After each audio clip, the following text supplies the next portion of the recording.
Nous allons voir dans cette vidéo comment on construit des droites parallèles avec l'équerre et la règle. Nous nous appuyons sur la propriété suivante. Si deux droites sont perpendiculaires à une même droite, alors elles sont parallèles. Par exemple, ici nous avons D1 et D2 qui sont toutes les deux perpendiculaires à la droite delta. La propriété permet donc de dire que D1 et D2 sont parallèles. Voyons maintenant la méthode pour tracer une parallèle à une droite.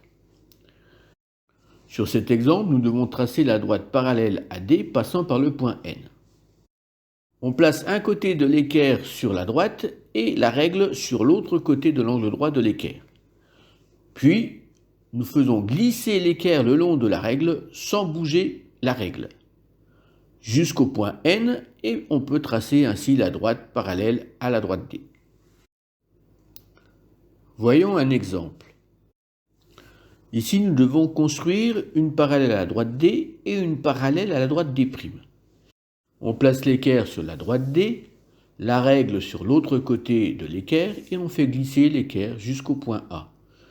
Il faut éviter de faire bouger la règle. Ensuite, nous pouvons tracer la droite qui sera parallèle à la droite D.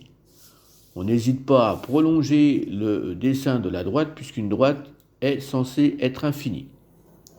Maintenant, la parallèle à D'. Donc, même chose, nous posons l'équerre sur la droite D', la règle sur l'autre côté de l'équerre et on fait glisser l'équerre sans bouger la règle. Et ainsi, nous pouvons construire la parallèle à la droite D', passant par le point A.